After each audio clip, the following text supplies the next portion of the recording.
Praise the Lord, my beautiful blessed souls. We are back with Bruce and Not Broken. Oh, this Ruth story. We are in Ruth chapter 3. We are going into June 18th, and it's called, the word of the day is called waiting. This is a beautiful thing because it fits this story. There was a lot of waiting. There was a lot of stuff that had to go on, but God still provided. Now, June 18th, waiting. Why doesn't God fulfill his promises more quickly? I'm quite sure we all have asked this question. Why must I wait for them to come true? Many great people of God have died without seeing God's promises fulfilled, yet they believed that every promise would eventually be realized. Faith in God's promises does not require that you see all his promises fulfilled in your lifetime. Some of God's promises will be fulfilled in heaven, and each of his promises will be fulfilled in his perfect timing, when it will accomplish the greatest good. Your waiting is never in vain because it makes you strong and confident for the future. Because, honey, waiting has always been a thing. Oh, yes, for me. God's response is in Hebrews 11:13, all the faithful ones died without receiving what God had promised them, but they saw it all from a distance and welcomed the promises of God. In Isaiah 40:31, those who wait on the Lord will find strength, new strength. As for me, I look to the Lord for his help. I wait confidently for God to save me, and my God will certainly hear me. Micah 7:7. 1 John 2:24-25, you must remain faithful to what you have been taught from the beginning. If you do, you will continue to live in fellowship with the Son and with the Father. And in his fellowship, we enjoy eternal life he promised us. So this is June 18th. It is a beautiful word. We are going to get into it. Ruth chapter 3 has a lot because they did a lot of waiting up until this point. And, yes, it was not in vain. And we are going to see this. So let's get into it. It's not a long, lengthy one, but it's still a lot to unpack, and we're going to get into it. So Ruth chapter 3, then Naomi, her mother-in-law, said to her, my daughter, should I not rest for you, that it may be well with you? Is not Boaz our relative with whose young women you were? See, he is winnowing barley tonight at the threshing floor. Wash, therefore, and anoint yourself. Put on your cloak and go down to the threshing floor. But do not make yourself known to the man until he is finished eating and drinking. But when he lies down, observe the place where he lies. Then go and uncover his feet and lie down, and he will tell you what to do. And she replied, all that you say I will do. So she went down to the threshing floor and did just as her mother-in-law had commanded her. And when Boaz had eaten and drunk, and his heart was merry, he went to lie down at the end of the heap of grain. Then she came softly and uncovered his feet and lay down. At midnight the man was startled and turned over, and behold, a woman lay at his feet. He said, who are you? And she answered, I am Ruth, your servant. Spread your wings over your servant, for you are a redeemer. And she said, may you be blessed by the Lord. And he said, may you be blessed by the Lord, my daughter. You have made this last kindness greater than the first, in that you have not gone after young men, whether poor or rich. And now, my daughter, do not fear. I will do for you all that you ask. For all my fellow townsmen know that you are a worthy woman. And now it is true that I am a redeemer, yet there is a redeemer that is nearer than I. Remain tonight, and in the morning, if he will redeem you, good, let him do it. But if he is not willing to redeem you, then as the Lord lives, I will redeem you. Lie down until morning. So she lay at his feet until morning, but arose before one could recognize another. And she said, let not be known that the woman, and he said, let not be known that the woman came to the threshing floor. And he said, bring the garment you are wearing and hold it out. So she held it and measured out 6 measures of barley and put it on her. Then she went into the city, and when she came to her mother-in-law, she said, how do you fare, my daughter? And then she told her all that the man had done for her, saying, these 6 measures of barley he gave to me, for he said to me, you must not go back empty-handed to your mother-in-law. She replied, wait, my daughter, until you learn how the matter turns out. For the man will not rest, but he will settle the matter today. So she has to still wait. Now, this has been some time for them, to get their lives back in order. And, I'm quite sure this trying time for them not knowing and being insecure has been a lot on them. Now, what does chapter 3 mean? Naomi and Ruth have lived in Bethlehem for 2 months now. Of the barley and wheat harvest. During that time, a wealthy, well-respected landowner, Boaz, made extraordinary considerations to ensure Ruth was able to glean enough grain for the woman to live on for a year. Now, Naomi's goal for Ruth, however, was always that she find a good husband to give her rest. And we're going to look at that because that's what men are supposed to do. Take the load off of you, not add it on to you. Now, Naomi makes her move. The format of Ruth 3 is like chapter 2. The women plan what they're going to do. So it's like, I don't know. I was asking, was this God plan, Ruth's plan, a mixture? Ruth interacts with Boaz, and the women live in peace, confident that Boaz will continue working on their behalf. Now, the first section can be titled Naomi's plan as the harvest ends. But Naomi decides that Boaz will make a good husband for Ruth. So she gives bold instructions to her daughter-in-law. Ruth is to go to the threshing floor and wait until Boaz has celebrated the harvest and fallen asleep.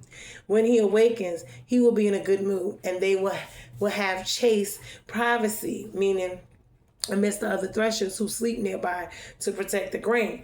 Ruth will then challenge Boaz to act, meaning on her behalf. Ruth agrees to the plan. So the next section is Ruth's plan. Ruth does as Naomi says, but adds her own spin. Naomi briefly mentions that Boaz is a redeemer of her husband's, meaning Ruth 2:20.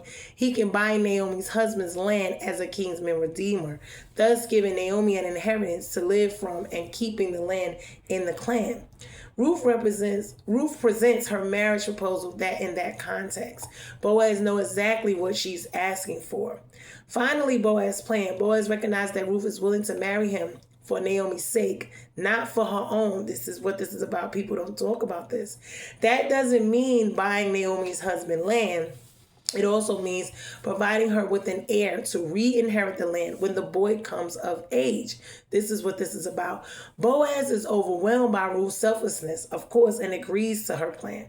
There's only one problem. Naomi's husband has a closer relative with a stronger claim to the land. So he would have to do it. So we're going to look at that. And if he doesn't, then they can do it. Only if he refuses. So early in the morning, before anyone else awakens, Boaz sends Ruth back to Naomi. He does not send her empty-handed. He provides 12 gallons of barley as a sort of a bride price, or as at last a gesture of his respect, should she marry the other man, meaning if he doesn't get to marry. Now that shows a lot of who he is as a man. Ruth returns to her mother-in-law and gives her a report. Naomi is pleased and assures Ruth that Boaz will resolve the issue with her closer heir quickly. So now, Naomi is right. Later that day, Boaz tells the nearest relative that Naomi has a field to be redeemed, and the man agrees. Then Boaz tells him he will also marry Ruth and provide Naomi an heir. The man knows Boaz is asking him to buy the field and then give it away to a son that he will have in another man's name. This is what this is about. So he politely refuses, and Boaz marries Ruth. The townspeople praise Boaz for his honorable choice, then praises God when Ruth gives birth to a son, and they lay him in Naomi's lap. The book ends with the revelation that Ruth and Boaz's son will be the grandfather of King David in Ruth 4. So now we haven't gotten that far, but we're going to continue because this is what, and I was wondering what all of this meant. So now there is scarcely any chapter in all sacred history that stoops so low as this to take cognizance of so mean a person as Ruth. What? No, I don't like the way that sounds. No, I don't like the way that sounds at all. Wait a minute, hold on. No, that wasn't right. Give me a second. Okay, we found it, very easy in the former chapter to applaud the decency of Ruth's behavior and to show what good use we may make of the account giving us of it. But in this chapter, we shall have much ado to vindicate it from the imputation of indecency, to save it from having an ill use made of it. But the goodness of those times was such as save what is recorded here from being ill done, and yet badness of these such in times that it was not justified. And now in doing like this, here is the directions Naomi gave her daughter-in-law how to claim Boaz for her husband, Ruth's punctual observance of the directions, the kind and honorable treatment of Boaz gave her, her return to her mother-in-law. Now, I don't necessarily agree with the way they worded that one, and I didn't agree with the last one, but it's what they put down. I'm just going to leave it, but I'm going to get into, because I didn't see anything wrong with what they were doing. But what we're going to do is we're going to get into it, and I'm going to go back because there's a lot to unpack with this story, and I was wondering what it was about. So I wanted to look into deeper, and I kept asking God, well, what does this mean? What does that mean? Because I wasn't sure. And this is why while we're waiting, and all these questions and wanting answers. So we're going to figure this out, and we're going to see what God, we seeking and knocking so we can find why we want the answers to what's going on in the story. We want to understand the text and understand exactly what God's trying to show us, because if it's here, it must be important. Especially, it's a small chapter. Their names as women are here, so they must be important. And it's a reason why God has put it here for us to see it. So we're going to look. I have to go all the way back because I had so many questions that I asked. And I have to go all the way back to the beginning where it's going to give me what I had asked. Let me see. Okay. I think I'm almost there. Okay. Okay.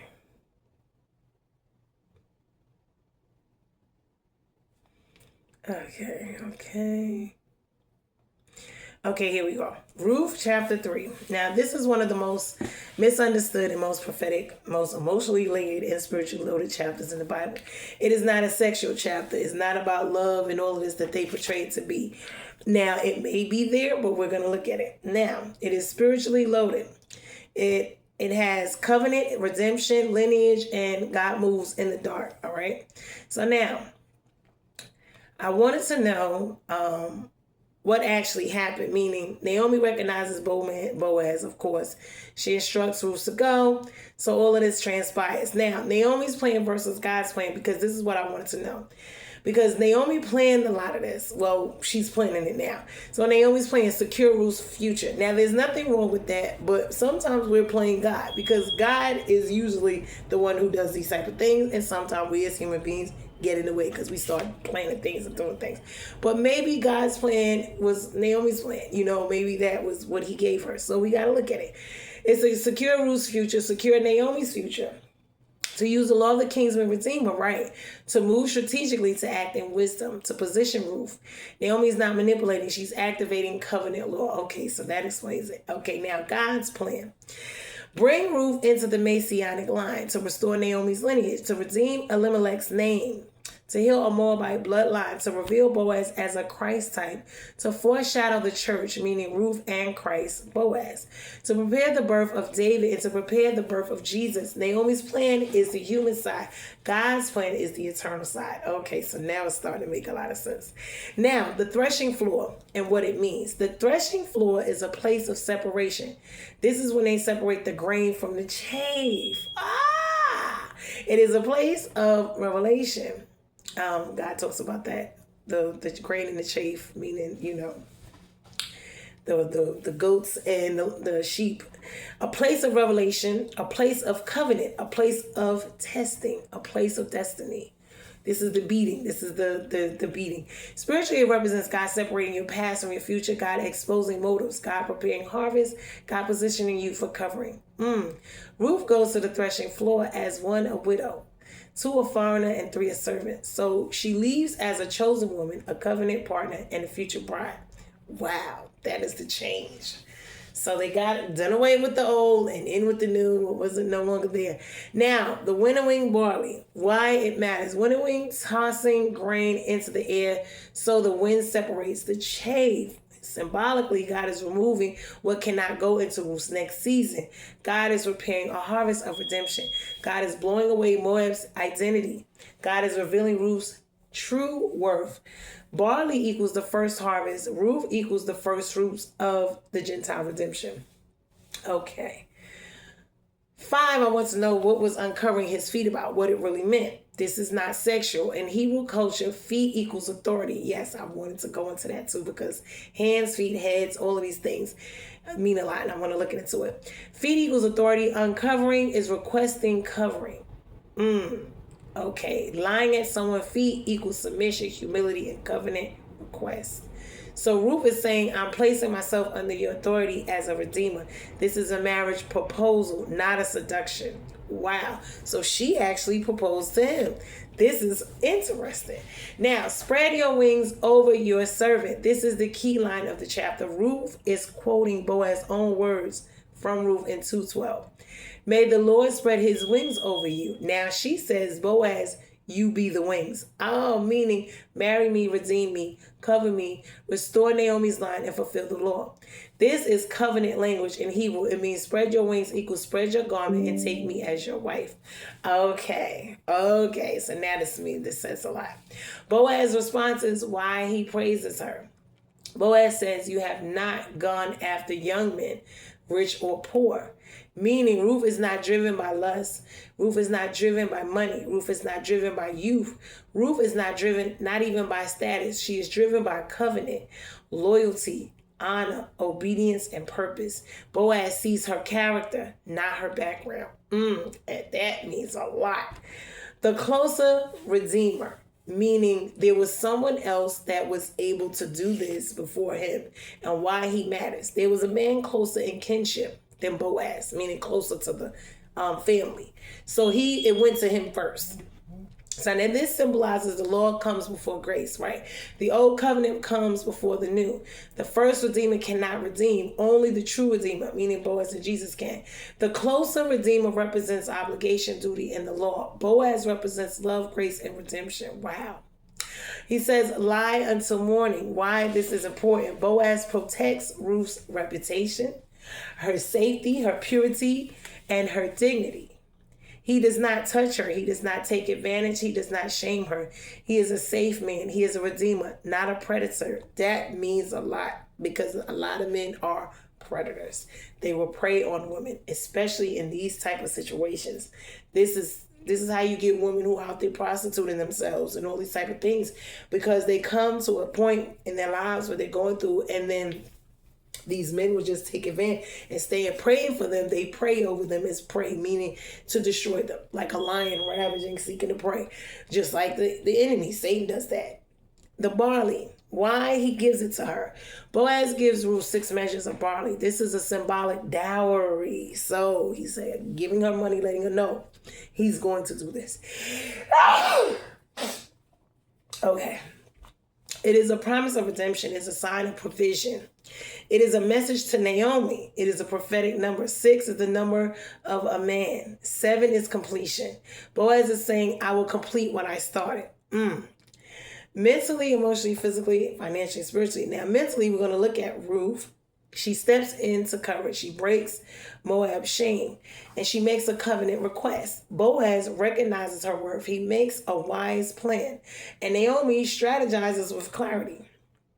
She was a good mother-in-law because she really wanted, and it was in their best interest for both of them to work together so that they, be able to be taken care of. Now, emotionally, Ruth is vulnerable, hopeful, and brave. Boaz is protective, honoring, and tender. Naomi is healing and expectant. Now, physically, Ruth lies at Boaz's feet, meaning submission, not seduction. Boaz protects her body and her reputation. Financially, Boaz is wealthy. Ruth is poor. Naomi is destitute. Redemption restores land, inheritance, and security. So instead of treating them harshly and terribly, he actually helped them, and God is going to allow their heir to become of the Messianic line through Jesus. Spiritually, Ruth steps under Yahweh's wings. Boaz acts as a Christ type. Naomi's bitterness turns to hope, and God is orchestrating lineage redemption. Lineage, why this chapter is critical. This chapter sets up Obed, who is Jesse, who is David, who is Solomon, and then Jesus. So there's Obed, then Jesse, who is David's father. Then you got David, then you got Solomon, and then you get Jesus. The threshing floor becomes the birthplace of the Messianic line. Ruth's request, redeem the bloodline. Boaz answer, I will. Jesus' fulfillment, it is finished. So all the people, places, and things, meaning past, present, and future, we want to look at them. The people, meaning Ruth, equals the church. Boaz equals Christ. Naomi equals Israel. The closer redeemer is the law. The places is the threshing floor, meaning separation and destiny. Bethlehem equals house of bread and birthplace of the Messiah. Makes sense. The things are the barley, which is provision and promise. The garment equals covering and covenant. The feet equals authority and protection. Now, in the past, the Moab was trauma and widowhood and loss.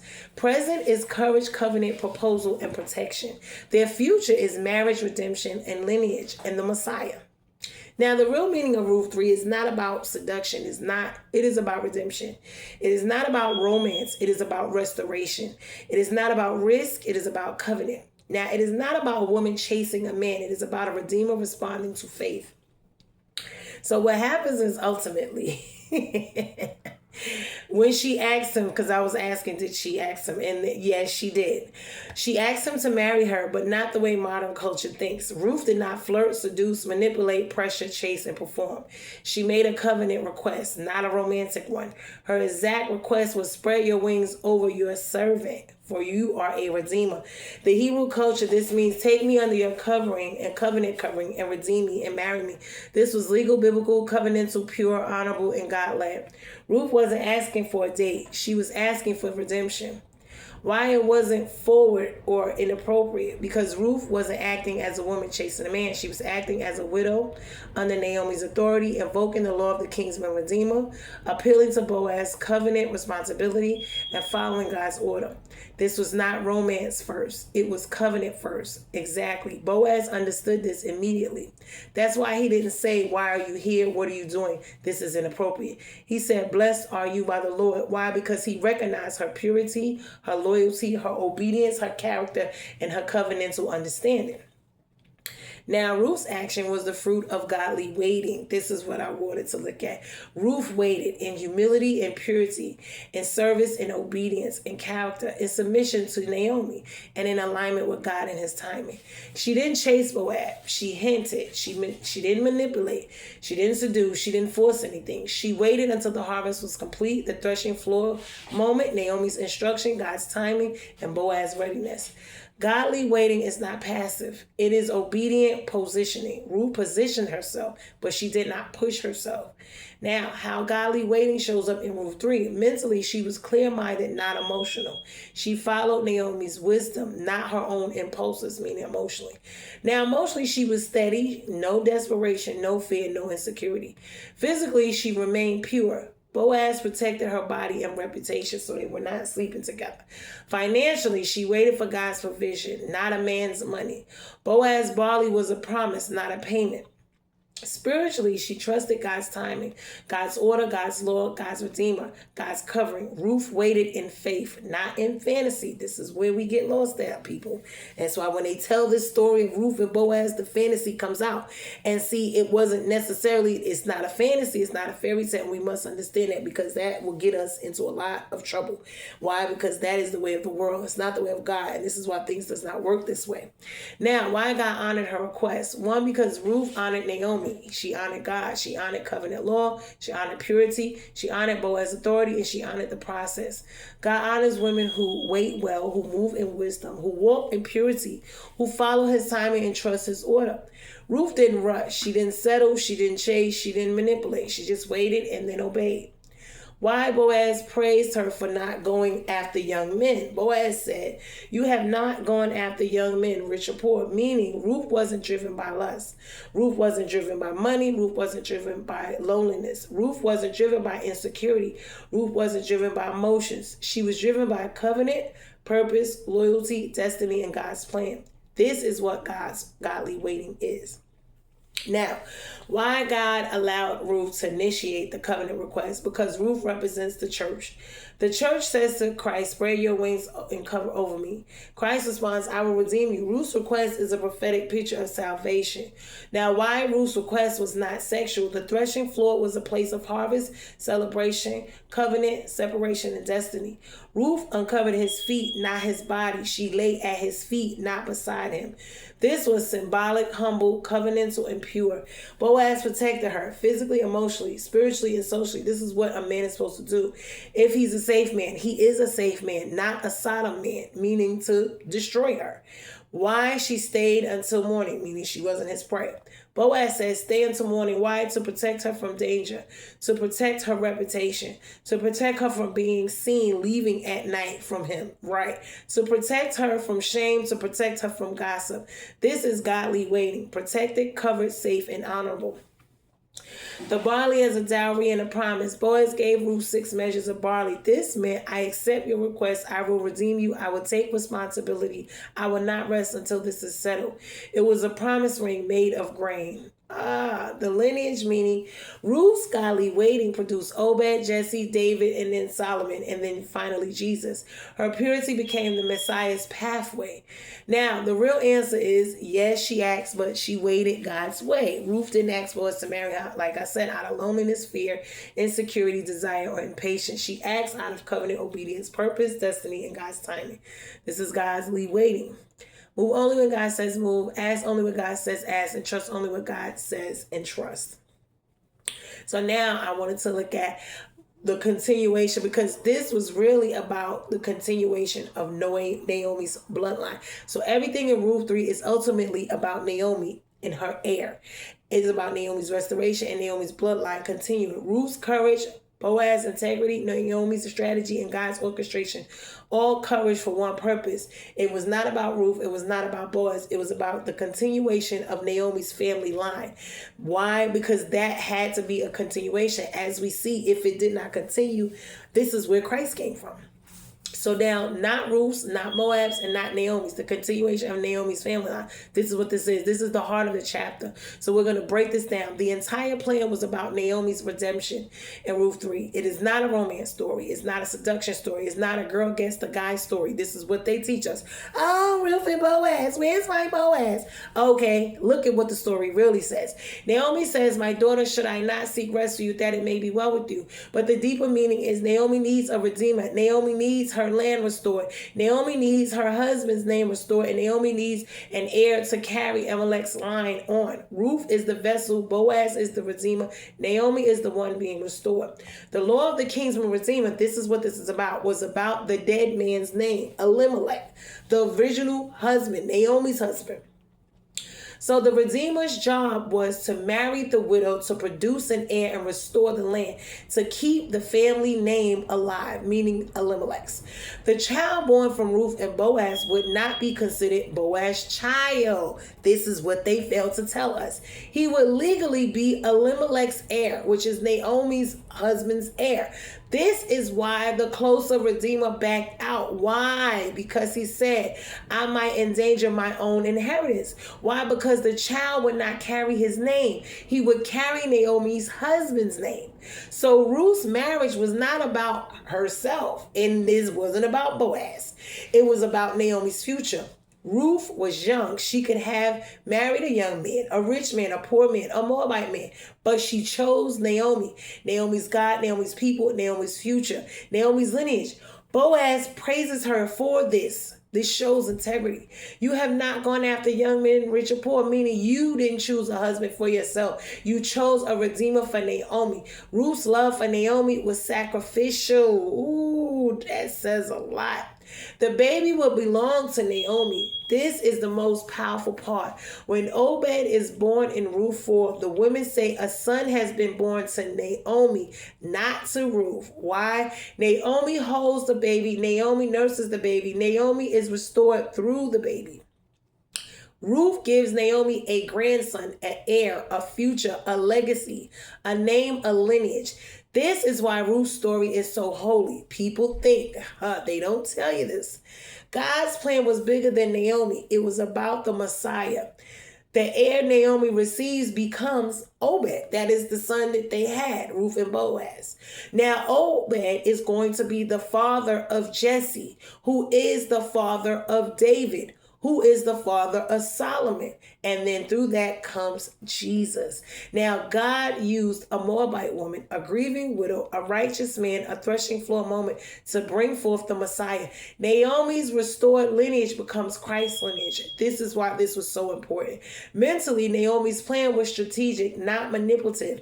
Naomi understood the Lord. She understood Boaz's character. She understood Ruth's purity. She understood God's timing. She was mentally sharp, even in grief. Emotionally, Naomi was healing through hope. Ruth 3 is the first time Naomi plans, hopes, dreams, acts, and believes again. Her bitterness, Mara, begins to melt. So she becomes, healed and delivered and restored. This is what God did. Physically, Ruth's body becomes the vessel of Naomi's restoration. Ruth's purity, obedience, courage, and humility position her to carry Naomi's heir. Her body becomes the bridge between Moab's brokenness, Israel's redemption, Naomi's restoration, David's lineage, and Jesus' birth. Financially, Naomi's land is restored through this marriage. The Redeemer buys back the land, restores Naomi's inheritance, and provides for her future. This is why Boaz had to be wealthy. Spiritually, Naomi's God is providing. He never abandoned her. The Lord said, He has brought me back empty. Naomi said, the Lord has brought me back empty. But God was about to fill her arms again with a baby, a future, a legacy, a redeemer, and a lineage. God's care is all over this chapter. All the people, places, and things, past, present, and future. Now, people-wise, Naomi equals Israel, Ruth equals the church, and Boaz equals Christ. The close of Redeemer, the plan. Places, okay, we done went through that. Hold on. Okay. Now, the real truth of Ruth's marriage was God's way of saving Naomi's line. Ruth didn't just get a husband. Naomi got an heir. She got a redeemer, restored name, and a restored inheritance, a restored future. Ruth's obedience saved Naomi's bloodline. Boaz's righteousness redeemed Naomi's bloodline. God's sovereignty preserved the Messianic bloodline. Now, this is why, and I said, so did they have, because I think that's the only child that they had. So I said, were there other children? No, they only had Obed. And so he never was married, don't look like before, they don't mention it. And he didn't have a wife or children. So this is the only child he had with Ruth. So when we look at this, any child born from Ruth would not be legally belong to him, meaning to Boaz. They will belong to Naomi's dead husband and the sons. And this is why the heart of the entire redemption law. Let's break this open. We're going to look at it. The near redeemer said no because the child would not be his. Why? Because he cannot redeem it for himself, lest it ruin his own inheritance. Why? Because if he married Ruth, the first child born would legally be Elimelech's heir, not his. The land he bought would go to Naomi's family, not his. His own children would get less inheritance. His own family line would be financially affected. So what happened is he would pay the cost, buy the land, support Ruth, support Naomi, and raise the child. But the child would not carry his name. It will be Elimelech's name. And this is why he backed out. So they don't talk about this part of the story. They never talk about it. They always romanticize and fantasize and make it seem like this was just no. The law of the kinsman redeemer required this. The redeemer's job was to marry the widow, produce an heir, restore the land, keep the dead man's name alive. This is called a levirate marriage. The child born from Ruth and the Redeemer would be Naomi's grandson, Elimelech's heir, Mahlon's legal son, and the continuation of Naomi's bloodline, not the Redeemer's. So the nearer Redeemer said, I can't do it. It will damage my own inheritance. He wasn't evil. He was counting up the cost. But God had Boaz. Boaz accepted because he was a true redeemer. Boaz didn't care about losing money, losing land, losing inheritance, losing his name. He cared about Naomi's restoration, Ruth's protection, covenant law, God's honor, lineage redemption. Boaz is Christ type. He pays the cost, he redeems the bride, he restores the inheritance. He gives his name and he raises up a lineage. Boaz is the redeemer who says, I will pay the price, even though it wasn't his to pay. He didn't have to. He could have said no. He could have went married someone else. He could have did all these other things, but he didn't. Ooh, thank God he didn't. God always raised up somebody. Yes, other children would be Boaz's, but this is the part most people miss. The first child born to Ruth would legally belong to Naomi's line, but any additional children will belong to Boaz. So Boaz would have one child for Naomi's family, other children for his own family. The Nero Redeemer didn't want that complexity, so Boaz embraced it. I don't think they had any more, though. This is why God chose Boaz and not the Nero Redeemer. Why? Because the Nero Redeemer represents law, obligation, duty, and self-preservation. Boaz represents grace, sacrifice, love, and redemption. The law could not redeem Ruth, only grace could. This is why Jesus comes through Boaz, not the Nero Redeemer. Mentally, the Nero Redeemer thought logically. He said, this will cost me too much. This will affect my children. This will complicate my inheritance. He was thinking practically, financially, and legally. Boaz was thinking covenantally, spiritually, and generationally. Now, emotionally, the Nero Redeemer lacked attachment. He didn't know Ruth. He didn't love Naomi. He didn't feel responsible. He didn't feel connected, and Boaz did. Physically, the Nero Redeemer would have to support two widows. He would have to buy Naomi's land, marry Ruth, support Ruth, and support Naomi. Raise a child that is legally not his. He said, I can't do that. Boaz said, I will. Financially, the cost was too high for the Nero Redeemer. He would spend money, buy land, raise a child, lose the land later, and lose inheritance to Naomi's heir. Boaz was wealthy enough and willing enough to do it. He didn't care. It ain't tricking if you got it. Spiritually, the Nero Redeemer represents the law. The law can identify the need, can diagnose the problem, can reveal the requirement, but the law cannot redeem. Only grace can. Boaz equals grace. Jesus equals a greater Boaz. The lineage in this is why the Messiah comes through Boaz, because Boaz paid the cost. He redeemed the widow. He restored the land. He restored the name. He restored the lineage. And the Nero Redeemer refused. Boaz stepped in. Jesus come through the line of sacrifice, redemption, grace, covenant to loyalty, not through the line of self-preservation, fear, and obligation. The real truth is, yes, this is exactly why he said no. He said no because the child would not be his. The inheritance would not be his. The land would not stay with him. The cost was too high. The sacrifice was too great. And he said, I cannot redeem it. Boaz said, I will redeem it. And this is the gospel.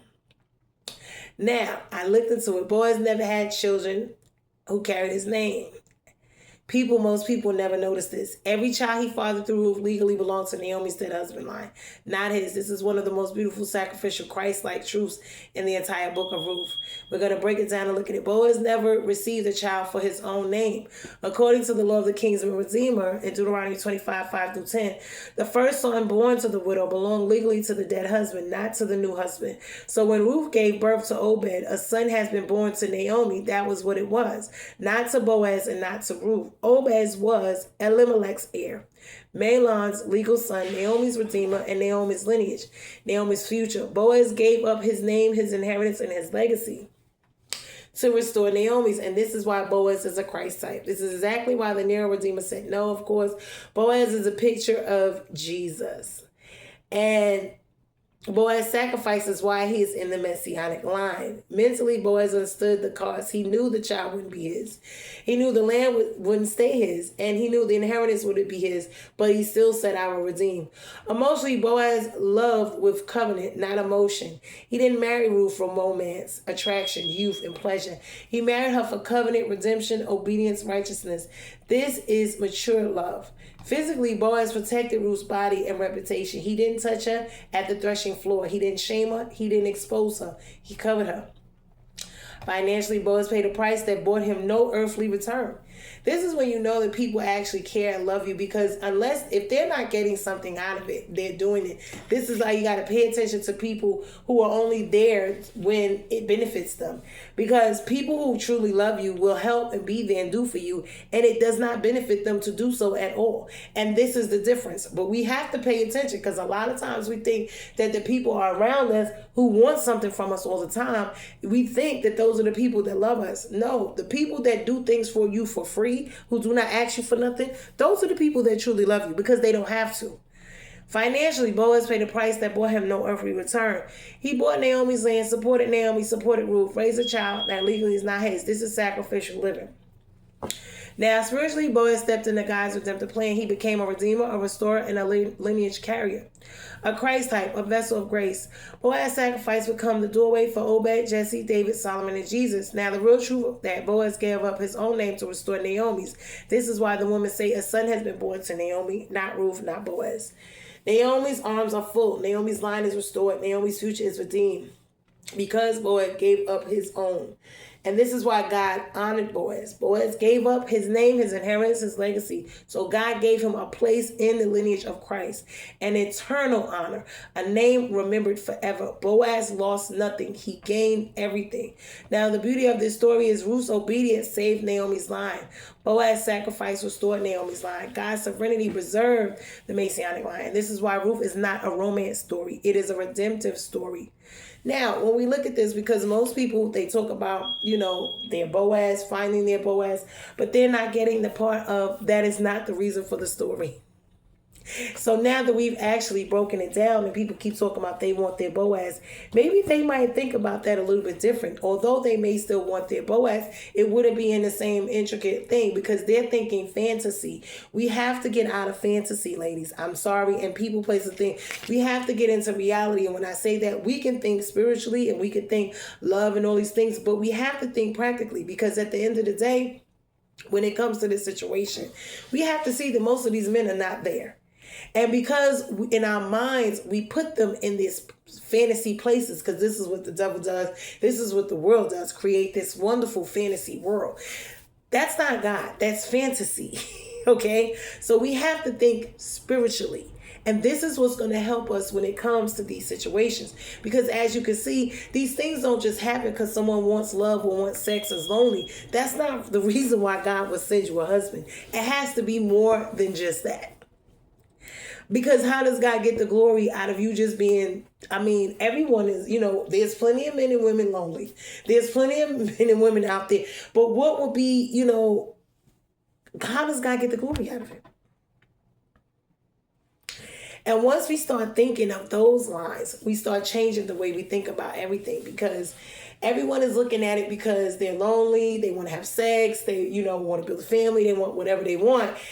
But in all actuality, that's the, the selfishness of it. And me a person, I'm just to the point where I don't even care anymore. Because the money, all of this stuff, God has already shown me, with all that I've gone through, that, even with the warfare and everything that goes on, that being right where I am and waiting, even though I don't like it and all the warfare and all these things. And he showed me how, all things work together for the good, how to be complacent in whatever that I'm having. So although this warfare and all of the things that are going on in my life that was so terrible, it has taught me how to not really care if people are in my life, if they're not, if they like me, if they love me, if they don't. My, stance on it now is, as long as God loves me, as long as he's there for me, as long as he's caring for me, whatever he gives me, provide for me is, in any circumstance, situations in my life, whether I like them or not, as long as he's there and he's my portion, then I'm just going to be content. Because I can have all of these things and still not be happy. I could be around all these people, places, things, and they still not. I don't want that anymore. The people who are not going to love me, not going to treat me right. Now, if God was to say, oh, he was going to bring me somebody, okay. But first, I know I'm still married. So I'm here. I'm celebrating. I'm, practicing abstinence. I'm being single by myself. I'm living with the Lord truly. Letting him show me, life, without a man, without running up and down with children, him loving me, showing me what love really is, and, how to be loved, how to love myself, how to love others, through his love instead of the world. So it's a totally different ball game on this side of the spectrum, because when I sit here and I think of all the people I did love and all the places and things I did love and all I poured out my heart, my money, my time, my energy, my effort into, and got nothing out of it in return, there was a waste. It was a waste of my money, my time, my energy, my effort. But God says, no, it wasn't a waste. It was a way of showing you of what's really important. And it's not those people, places, and things. It's him and the relationship with him. Because they'll never love me and do for me the way it is. And that's the reality of it. Because the fantasy would say, oh, well, there's someone out there who's going to love me like the Lord. No.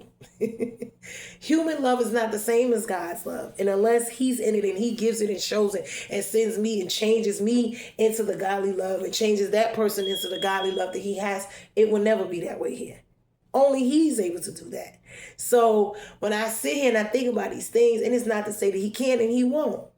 And in the wait, whatever is going on, and in the process, I have to stop and smell the roses and not be caught up in all of this stuff anymore, because that is what it was. My life depended on, what people thought of me and what I had and what I looked like. And, if I was educated, if I had money, if I had a man, if I did it, and if my children was perfect, and if all of these, and God showed me, your life is not going to be perfect.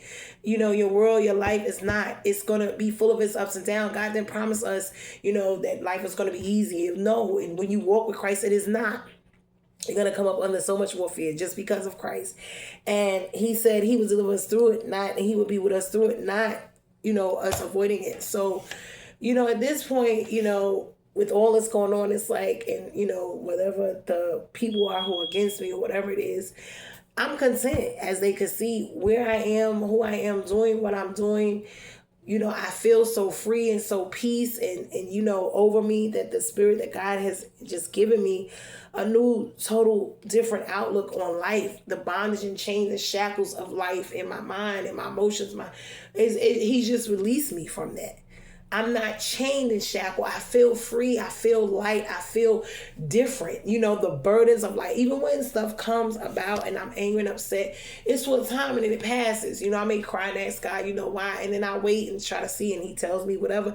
And then in time, it will reveal itself. But until then, I'm supposed to be here, be content, happy, and waiting, and him changing me and doing whatever he's doing, and whatever comes, and whatever goes, and not to hold on to what he's taking, and not to, be angry, and to be, waiting and paying attention to what he will bring, so that I don't mistreat it, or, when he brings people and things is gonna love me and be right, to me, to be able to deal with them and love them out of a healthy love, and not out of the scarcity love of survival. So teaching me, showing me, and this is the difference. And I want people to understand this, because even when that comes, it's going to look very different. I may be, and it's like the fear of things going well, because it's like stuff went so terrible. You be looking around every corner, and that's a sad. I don't want to do that. I want, when things do turn well for me, not to sabotage it, not to, resist it or push it away,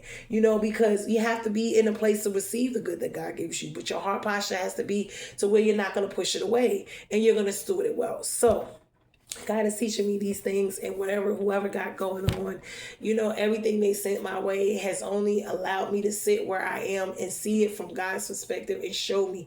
See, God will allow these things to happen so that you will change. It will change you in the storm, just as well as, the people doing whatever they're doing on their end, whatever is happening with them is happening.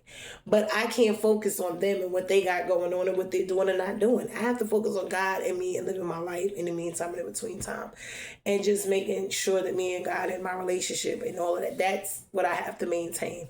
Everything else God is going to handle, and he's going to take care of, as far as, the battles and the wars. Why? Because I can't see and do, it's only him, through Christ, that strengthens me. He's the one fighting the wars and the battles. I can see him pray and I can do everything, but it's him. It's the spiritual part of this. And as I keep telling people, it's not just you. If God does not act, you can pray, fast, or you want to. God, it's up to God to act on your behalf. Now, when he steps in, that's when things changes. That's the whole point of it, And I'm not going to say prayer don't change, no. It is you praying and giving it to God, and then God stepping in and doing what he's going to do.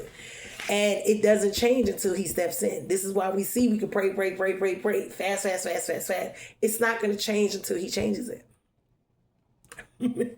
And it's not about what we do or don't do as a performance level, because we think that God steps in because of our performance. If we pray harder, if we fast harder, if we walking upright, if the righteous, if the rituals, no, he steps in when he gets ready, regardless of any of that. Whether you prayed or you didn't, whether you fasted or you didn't, he's going to step in spite of you when he's ready.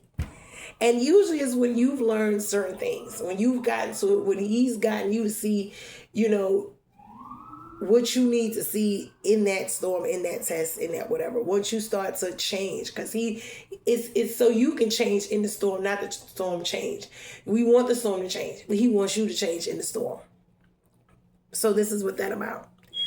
And it changed me a lot. It did, because I'm not as angry. I'm not as bitter as just as this. I know he's going to do it, and he's going to do whatever he's going to do with me in my life. I don't know exactly what that is, but I trust him to, lead me and have faith that whatever his plan is going to be, it's going to be for my good and not for my bad. And this is what this is all about.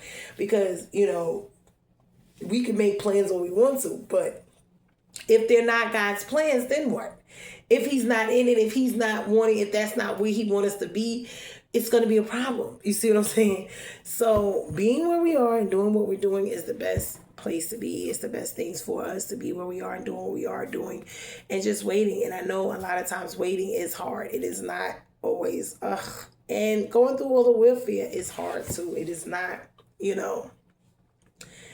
an easy thing, but I cry, I go through stuff, I be angry, I wanted to change, I wanted to move, I try to fight within my might, with my strength, and do things, but God just lets me know, when you sit down, when you start to get it, when you let me rest and let me fight the battles, when you rest and let me do it, yes, you can still fast and pray, you can still reach out to me, do whatever, but understand that it's not your will. It is my will and on my time, and not yours. So, and you can't manipulate God with the fasting and praying, because he's still going to do it when he do it. By thinking you an A1 student in the what is it? The class of God. You just the A1 student. I'm here trying my best. I am. And he's there. And he's like, it has nothing to do with that. I love you regardless of how much you fast and pray. I'm going to do it for you no matter, but it's on my time. So you can fast and pray, but don't think it's going to make my hand move faster because you did that. I'm going to move when I'm ready.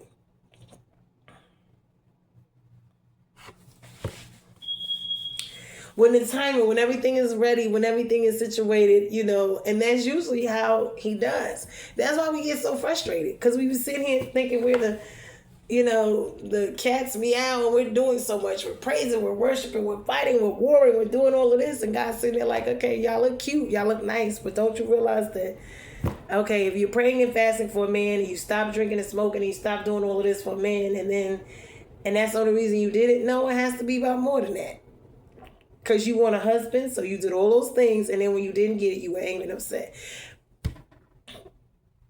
You got to get to the point where you do it for God because you want to, and not because you're chasing these other things, because you're fasting, because you're getting yourself together because you want a man, or you want a house, or you want this, or you want fame, or you want fortune, or you're doing these things because you want those things, and you're thinking you're manipulating your intentions and motives. God sees, like, I see what you're doing. I understand that you want these things, but are you doing these things for you or me, because you want to be with me and have a relationship with me, intimacy with me, or you doing it because you want a husband?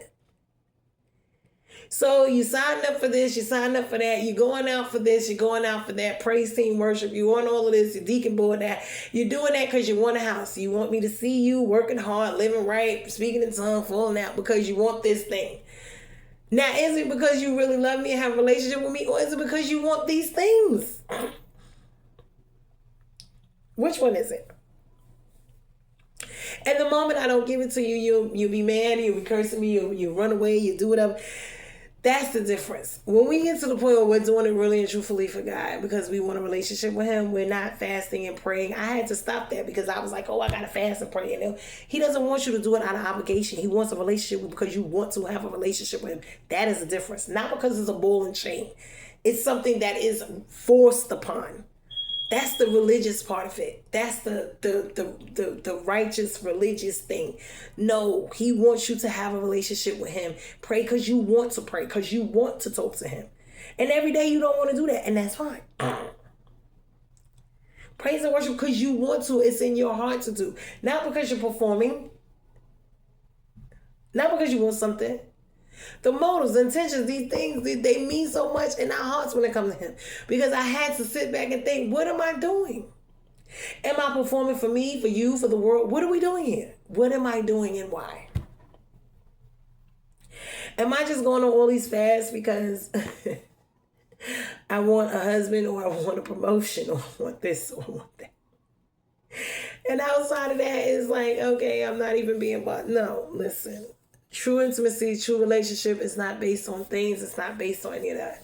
If you love someone, you love them because you love them. You do for them because you do for them because you want to. Not because it's required. It's a have to thing. No, you enjoy doing it. That's where your heart truly lies. And I think a lot of times when we sit back and we think about what we're doing, and a lot of times we think we're manipulating God into getting what we want. And he's not with it. And he sits there looking at us like, oh yeah, I know you like old dude. You praying, you fasting, you doing this, you doing that because you want me to send old dude. You want me to give them to you. You want me to get you married. You want the promotion. You want the house. You want the business. You want to go global, whatever you're doing. All of these things is what you're doing. But what about me and what I want? What I want from you? What about spending time with me because you want to spend time with me? You know, that's just like your parents that you go see them because you want to or because you have to. Do you really like God? Do you really like them? This is what this is about. When people do things to you because they want to and not out of obligation, this is what I say. People do things, they don't ask anything in return. They do it because they wanted to. If they came over and they did this, they did it because they wanted to, not because they had to. Those are the people you need to pay attention to.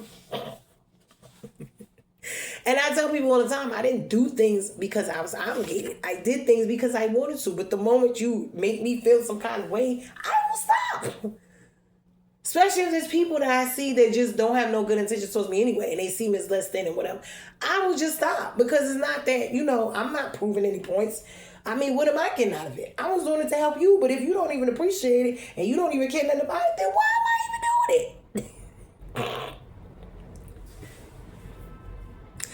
I can go and invest my time, money, energy, and effort in someone who would actually appreciate me.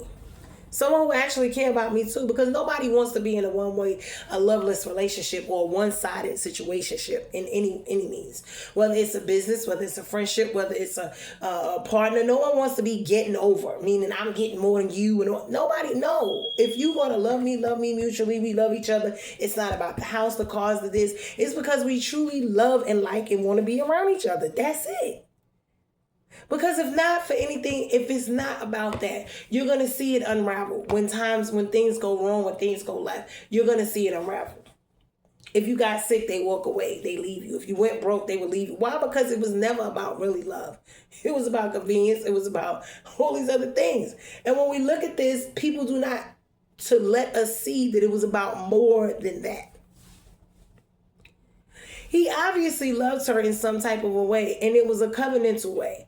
It was about her well-being, not her body, not her looks, not her money. No, she had no money. She was a Moabite woman. It was about more than that. And so when we look at the world, we see people loving each other because of the money, the big booties, the bodies, the this, the that, the infatuation, the butterflies, the sexual, the emotional desires to sleep with each other and conquer and this and that. That's not love. I'm sorry, that's not love. And eventually you'll see it. Eventually you'll see that that's not really genuine true love.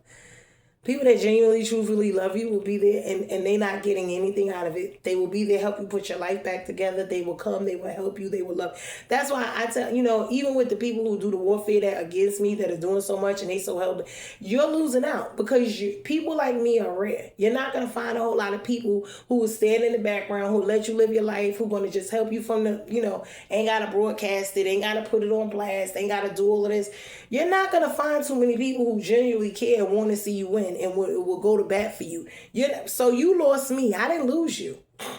Because in all actuality, at the end of the day, unless you are willing and in your heart was the same way with me, that for me, it was a bit, you was extra weight for me to cut off. That's it. I light of me. You didn't hurt me. You hurt yourself. You removed yourself out of my life and gave me a freedom to now I just see that there's certain things that I just don't need to be doing. And I'm fine and I'm okay with that. And then folks wonder why you over here, you happy, because I don't have that extra burden of trying to run up and down and please you and do this and you treat me like crap and thinking I'm less than and thinking you getting over and all of this. No. Anything I did from the goodness of my heart was from the goodness of my heart. If I wanted to do it and I did it, it is what it is.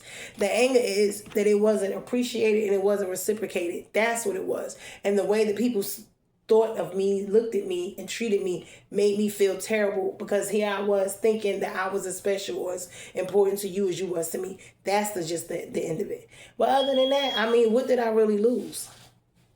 I gained, if anything. I'm able to save money, save energy, save time. You know, my skin and stuff is able to grow up and glow up and look better. This is why folks are fighting me, because they're angry that I'm still going on. Because why? It's like they wanted me to stay and put up with their foolishness. No. And I don't have to. Love is not going to have me do stuff like that. God will love me and he will protect me and he will be there. I don't need everybody else to be doing all that. I mean, listen, I'm good. I'm okay with it. That's it. They like me, they don't, that's fine. I'm not living my life and checking to see who likes me, who cares, who don't anyway. I'm living my life so God can show me what my next moves are, you know, show me the places I need healing, deliverance from, restoration, all that type of stuff, things I need to be changing. Whatever. That's what I'm living my life for. I'm not over there watching you and paying attention. I don't care. Whatever you doing over there, you doing. I'm not monitoring you. Your life is your life. And whatever you're doing in your life, I'm happy for you. Whatever that is, knock yourself out. Make yourself happy. I mean, just don't get in my way. Don't try to stop me. Don't try to, destroy me and all that type of stuff. That's all. Just go on with your life and do what you do. And be happy with whoever you with. And I'm happy for you. Genuinely. Because I don't understand what people really want you to do. They want you to roll over and die because they're not a part of your life. I don't get it. You think you just gonna sit back and life is gonna be over for you? I had a life before people, I had a life during people, and I'm gonna have a life after people. I don't know what that part was not, and they did too. So what was that me? I don't get it. But anyway, this story, waiting, and I'm the one that got me waiting. I'm waiting to get divorced. I'm waiting for a lot of things. It happened. It was hurtful. It was everything, but God is just showing me, it's best to be right where I am and what I'm doing than to be out there being at risk, putting myself out there, wasting, my life on all of these things. I remember the alabaster box woman, she was like, she put her whole life and energy into things that meant nothing. And in the end, it was like a waste. She just was like, listen, I'm not doing that anymore. My heart, my mind, I just don't want to do that anymore. And so it's showing me how to love me and how to do things and just who I am and what I like and what I'm capable of. My gifts and talents God's given me is showing me that, because I have the time now to sit down and really think about me and think about who I am as a person and not be so intertwined with other people as to what they like and what they want. And it's not about them anymore. It's about me. It's about God and what he wants of me and what he wants for my life and what he wants me to do, and where he wants me to be and that type of stuff right there. Outside of that, it doesn't really matter to me anymore. I've had money. I've had a house. I've had cars. I've had all of that. I had it built. I did all of that. I had the husband. I had the kids. I had the car, 4 cars in the year. I done did all of that already. So I know it's like to have. I know it's like not to have. It's just... what else is there? Supposed to sit here and press people? Press who? Why do I care? People who do absolutely nothing for me. People who care nothing about me, who don't support me, help me, none of that. Why would I really care? And why would their opinions matter so much in my life? It just doesn't. So with this being said, bruised and not broken, like I said, at this point in my life, I'll be 47 years old. 50 is coming sooner than I want it to be, but God is teaching me and showing me to be happy with wherever and content wherever and whatever I have, because folks is always looking for something else, something better, something this, and never being happy and content. So I'm going to let this one go. Rules are not broken. This one is called Waiting or Godly Waiting, because it produced, a beautiful story, a beautiful situation. And it was about them. It was about love. It was about, I mean, folks, they didn't get everything they wanted, but they got some of what they wanted, and that's what life is all about. We may not get it all. We may not get it all here, what we think all is supposed to be in the levels of, this, that, and third, but the only thing that remains true is what we do for the Lord, because that's gonna be always in heaven. It's the heaven and earth will pass away, but what will last there is gonna be there, So we need to be mindful of that. I mean, God keeps telling us not to build ourselves up here, because all of this is gonna pass away. We're building lives here that's here. We can't take it with us. So you have to understand that. And it's not to say you're not supposed to do anything or have a life. No. But it's just to be mindful of, when you're chasing these things down and you want them by all means necessary, you don't care. You sacrifice your life and this and that. And folks said they'll never apologize. They'll die first. Well, go ahead and do that. You don't have to. I'm not requesting or requiring nobody to do nothing. Do what you want to do. Do what you've been doing. I mean, what do you want me to say? What do you want me to do? So, and people got to be careful, because the mouth, they will eat the words of their mouth. Life and death in the power of the tongue, and those who love will eat the fruit of it. So, whatever they want to do. But bruised and not broken, be blessed in Jesus' name. I hope this word was because they make it out to be a beautiful love story, but it's more than a love story. And now that you see the real Ruth and Boaz and what really this means, now people when it comes to folks making money off these kingdom spouses and all this other stuff that they keep telling everybody about, okay, maybe you would think, twice about it, and why you're so upset and you're still chasing it and it's become an idol in your life. So we might want to pay attention to that, okay? And it's not to say you don't need to have anyone, and God's not going to, no, it needs to change your focus. Okay, change your focus, okay? Love you guys. Be blessed in Jesus' name. And I hope this word was a blessing to you all. This is Ruth chapter 3. Okay. Like, share, comment, subscribe. My Cash App is in my bio link, I believe. Love you guys. Later.